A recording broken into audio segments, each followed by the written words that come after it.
Bonjour à tous, je vous propose que nous puissions partager quelques pensées d'encouragement autour du psaume 107 qui dit ceci: « Célébrez l'Éternel car il est bon, car son amour durera toujours, qu'il le proclame tous ceux que l'Éternel a délivrés, qu'il a sauvés des mains de l'oppresseur, et qu'il a rassemblés de tout pays, de l'Est, de l'Ouest, du Nord et du Midi. Les uns erraient dans le désert, où il n'y a personne, sans trouver le chemin d'une ville habitée.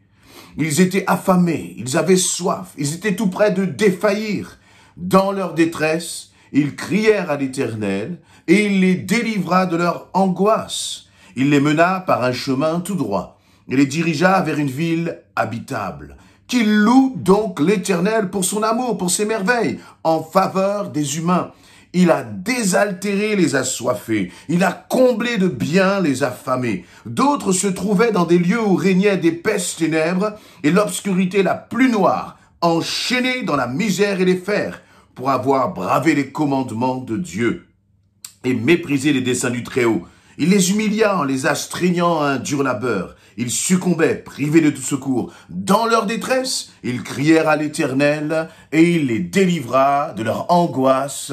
Amen. Je me suis arrêté au verset 13, mais je vous invite vraiment à continuer cette lecture de tout le psaume 107. Dans les premiers versets que j'ai lus là, eh bien, ça commence par un appel, une invitation à la célébration, à célébrer l'Éternel. Et quelle caractéristique célébrer en l'Éternel? Eh bien, il nous est dit, célébrer l'Éternel, car il est bon. Il est bon. Et ensuite, le psalmiste va commencer à décrire justement l'amour, la bonté de l'Éternel. Comment cette bonté, cet amour s'est manifesté d'une façon concrète.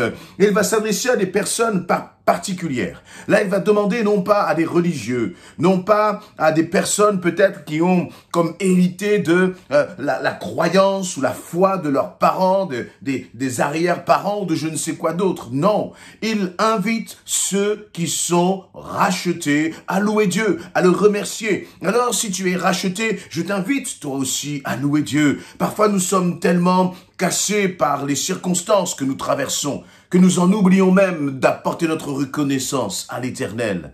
Mais j'ai utilisé là un mot qui peut-être ne parle pas à tous, le mot racheter. Qu'est-ce qu'un racheté? Et racheté de quoi d'ailleurs? Eh bien justement, le psalmiste explique ce que c'est que le racheté. Et lorsqu'il parle de cela, il y a une dimension prophétique. Et vous allez voir pourquoi. Il va dire, eh bien, Dieu a délivré ceux qui étaient entre les mains de l'oppresseur. Il les a rassemblés de tout pays, de l'Est, de l'Ouest, du Nord et du Midi. Les uns erraient dans le désert, où il n'y a personne, sans trouver le chemin d'une ville habitée. Là, arrêtons-nous quelques instants, il dit, mais parmi ces rachetés, il y a notamment ceux qui erraient dans le désert, ceux qui donc peut-être cherchaient au sens, j'allais dire au figuré, un sens même à leur vie, ceux qui se disaient, mais à quoi sert-il que je vive encore? Quel est le sens même de ma vie? Pourquoi je suis ici? Pourquoi suis-je sur cette terre? Et tu étais là, peut-être ne trouvant aucune réponse à toutes ces questions existentielles. Ni l'argent, ni le travail, ni la carrière, ni la famille, rien ne peut finalement amener à apporter une réponse satisfaisante à ces questions. Et peut-être même que tu te sens comme dans un désert de solitude. Mais Dieu est celui, le Dieu de la Bible, est celui justement qui dans sa bonté vient te retirer de ce désert. Et il va dire, les uns erraient dans le désert où il n'y a personne, sans trouver le chemin.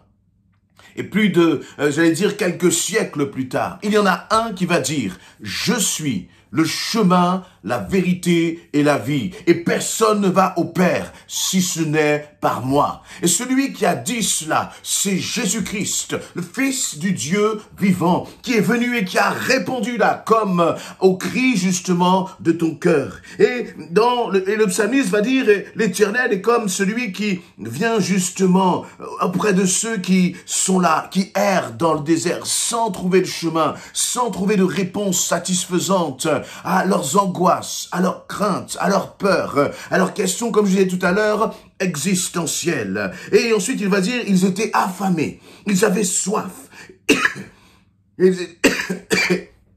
Ils étaient tout près de défaillir.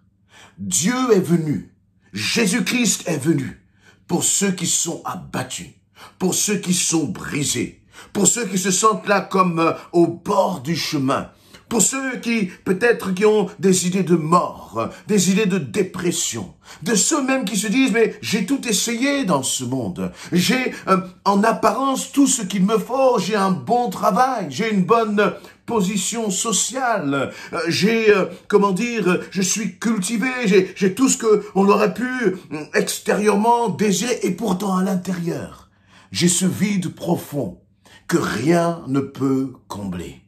Et Jésus dit, le psalmiste va dire, finalement, tu es comme ces hommes, ces femmes qui sont affamés, assoiffés, près de défaillir. Et là, au verset 6, il y a une pensée extraordinaire qui est exprimée là. Dans leur détresse, ils ont crié à l'Éternel et il les a délivrés de leur angoisse. Et je crois qu'il y a là une clé pour ta vie.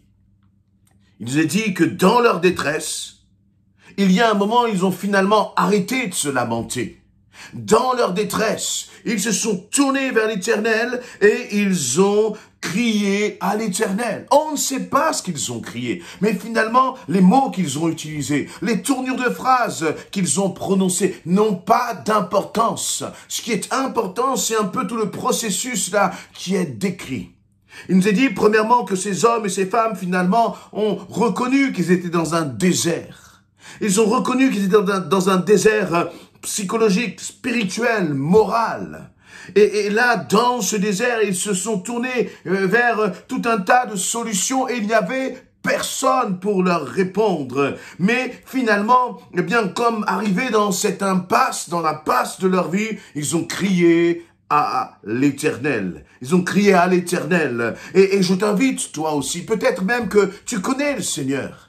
Mais parfois, même si on connaît le Seigneur, on peut se laisser submerger par ses pensées. On peut se laisser submerger par ses inquiétudes. Et à tel point que on oublie même de crier à l'Éternel. Et pensée après pensée, détresse après détresse, mensonge cultivé de l'ennemi après mensonge cultivé, on se retrouve comme isolé dans ce désert, même si on est enfant de Dieu. Mais là, le Seigneur te dit, crie à l'Éternel dans ta détresse. Et que va-t-il se passer? Il les a délivrés de leur angoisse. C'est-à-dire que lorsqu'ils ont crié à l'Éternel, et si tu cries à l'Éternel de tout ton cœur, les angoisses vont tomber. Et ce qui est intéressant, c'est que ensuite le Seigneur, il y a eu comme une marche, parce qu'il va dire au verset 7, il les mena par un chemin tout droit et les dirigea vers une ville habitable. De ceux qui étaient dans le désert, dans la solitude, le Seigneur les a pris par la main, justement sur ce chemin de solitude, et les a amenés dans une ville habitable. Il les a amenés comme dans dans une oasis, là où il y a une terre où ils se sentent bien. Et le Seigneur veut t'amener justement, te sortir de ton désert pour t'amener dans un endroit où tu te sentiras bien. Et là, se sentir bien, ce n'est pas simplement se réjouir de ce que on a été béni, de ce que notre situation a été transformée. Non, la conséquence même du fait que j'arrive dans une ville habitable, c'est-à-dire dans un lieu paisible, c'est le verset 8 qui dit qu'il loue l'Éternel pour son amour, pour ses merveilles en faveur des humains. Il a désaltéré les assoiffés et les a comblés de bien, il a comblé de bien les affamés. Voyez, dans ce passage, finalement, à aucun moment, il nous est dit quel mérite ces hommes et ces femmes qui étaient dans ce désert ont eu pour que le Dieu d'amour se manifeste. Ce n'est pas parce qu'ils ont mené des bonnes actions. Ce n'est pas parce qu'ils se sont bien comportés. Ce n'est pas parce qu'ils étaient parfaits. Ce n'est pas parce que, ils méritaient quoi que ce soit. À aucun moment dans ces versets, cette pensée-là est exprimée. La seule chose qui est exprimée, c'est qu'il y avait des hommes, des femmes qui étaient cassés, brisés, et qu'ils ont crié à l'Éternel, et l'Éternel les a délivrés de leur angoisse. Et je crois que c'est ce que l'Éternel attend de toi. Il ne veut pas regarder à ce que tu sais faire, à ce que tu mérites ou pas. Parce que justement, l'amour de Dieu n'est pas l'amour des hommes. Tout commence par célébrer l'Éternel car il est bon, car son amour dure à toujours. Et ce que le Seigneur veut te dire, c'est il t'aime. Et s'il est prêt à te délivrer de ton angoisse, s'il est prêt à te sortir de ton désert de solitude, c'est simplement pour une raison, c'est parce qu'il t'aime. Et qu'est-ce qui va activer finalement la main de Dieu sur ta vie? C'est que tu reconnaisses l'état dans lequel tu te trouves. Et que non seulement tu reconnaisses l'état dans lequel tu te trouves, mais que tu puisses crier au secours à l'Éternel. Avec foi, le Seigneur te prendra là où tu es pour t'emmener dans une ville qui est dite là habitable. Il a désaltéré les assoiffés. Il a comblé de biens les affamés. Vous savez, pour recevoir justement une réponse de Dieu, il faut avoir un cœur assoiffé.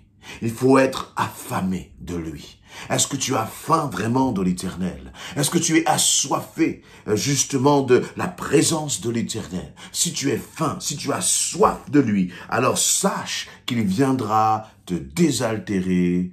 Amen.